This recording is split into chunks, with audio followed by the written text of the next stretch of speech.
90% of your life is controlled by your subconscious mind. Now think about this for a moment. That means that your thoughts, your emotions, your behaviors, your result, how you walk, how you eat, the state of your body, your confidence, your success, how much money you make, all of this is massively controlled by the subconscious programs, belief, emotions that you have. And the challenge of this is that 90% of the time we're not even aware of it. It's just who we are. It's just our reality, our personality, our self-image. And we think often that those things are controlled by things outside of us or by things that we cannot change. But the reality, when we start to understand how the mind works and when we are willing to look within, we can then start to uncover some of the beliefs, some of the emotions, some of those patterns that we've created often for a very long time and that are no longer serving us, no longer driving us toward the path of success or prosperity or happiness that we seek, but often case are actually working against us.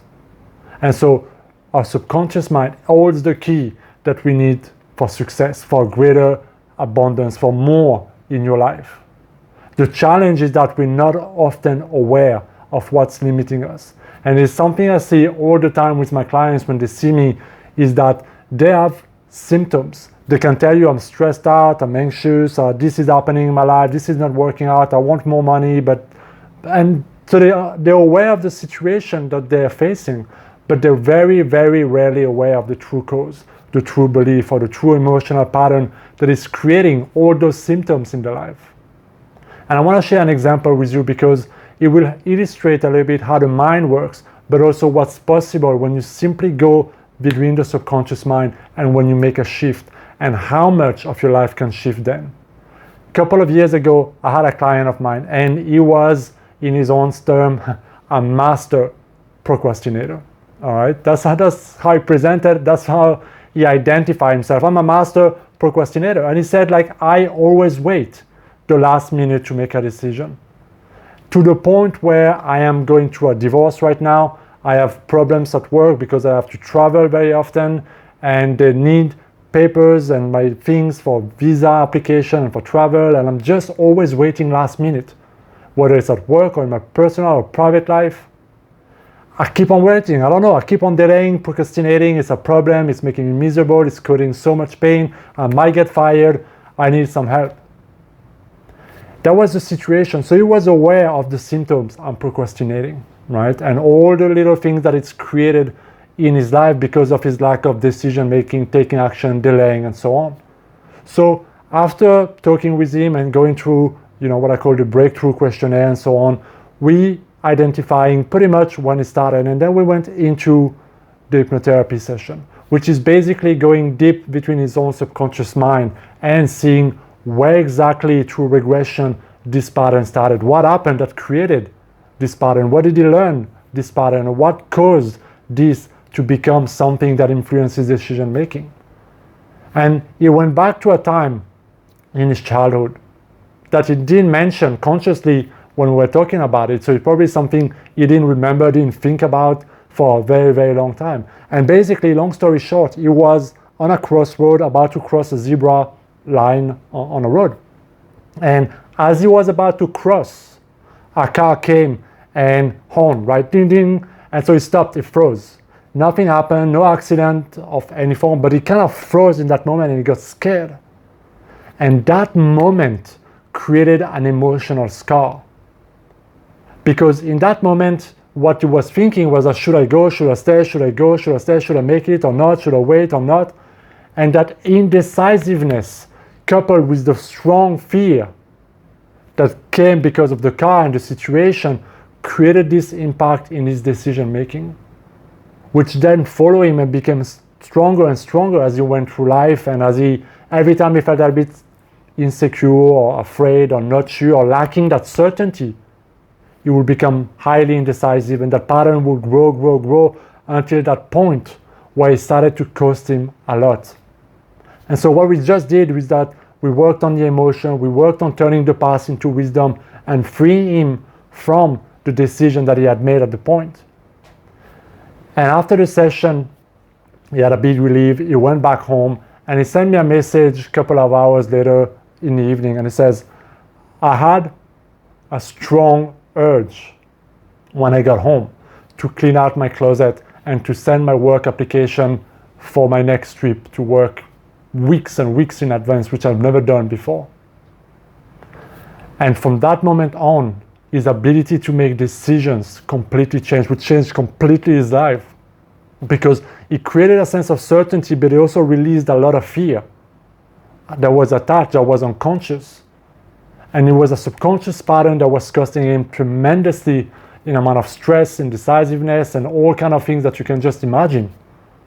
So this is just one of so many examples I can give you of how one subconscious pattern can hold us and create so many little symptoms in our life without us even being aware of when it started or how or why.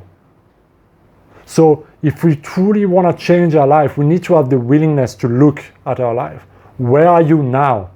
And to be really honest, whether it's financially, in your health, in your love life, in your spirituality, in anything that's important, look at your life. Are you happy? Are you satisfied? What are some goals that you're not making? What are some things that you want but you keep delaying? Look at all those things. And you start to look at yourself. Because the cause of the situation is always stemming from your own state of consciousness.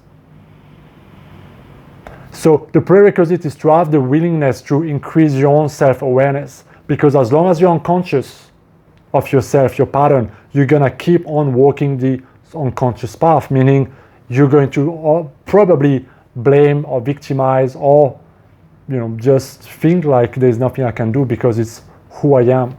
It's the way I am. It's the way it is. And you're so identified with it that you cannot step out of it to see things differently. So the self-awareness is the first thing, but we also need the willingness and the courage to face those emotions, to face those patterns, to take the responsibility, to forgive, whatever is needed in different situations, different cases, different stories. We need to have the courage to go beyond that and to let go of that, and often let go of the emotion associated with all of that. So the willingness is so important. I remember my dad when he stopped smoking more than 20 years ago, and he was smoking 2 packs a day, which is gigantic. And a lot of people will tell you it's so hard to stop, you can't stop smoking, blah, blah, blah. But when he discovered that my brother had asthma, he stopped overnight and he never smoked again.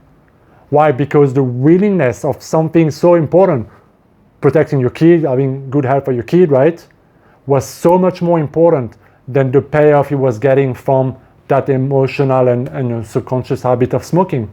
So we need to have that willingness. And that's why so often we wait until shit hits the fan, until we actually make the change. But the truth is that we can choose to make the change anytime if we have that strong willingness to look within and to face our own inner emotion, our own inner thought, our own inner guilt and shame and fears and anger and resentment and whatever is there that we've buried or repressed or created those patterns, and to see the truth in them and to set ourselves free so we can actually set ourselves on a new path, on a new journey. And so if you're struggling in your life right now with different area of your life, different goals, different problems, and it's recurring and it's like just keeps on happening and you don't know why, look at your subconscious pattern. And if you need a video on how to let go of certain emotional block, you can watch my video, How to Let It Go. Because it can help you, it can free you, and it can completely change your life. Also, I have a 30-day program that can completely help you to not only identify and get the self-awareness that any block that are preventing you from, feeling confident, from being more successful, from making more money, from being the person, the man, the woman that you really want to be. And that can help you break those beliefs over a 30-day period of time. So I'll put the link down below as well. But the most important message is this: you can change those patterns at any moment by simply making the decision. You're already on your way. So I hope this video was useful, guys. I will see you next time. Be well.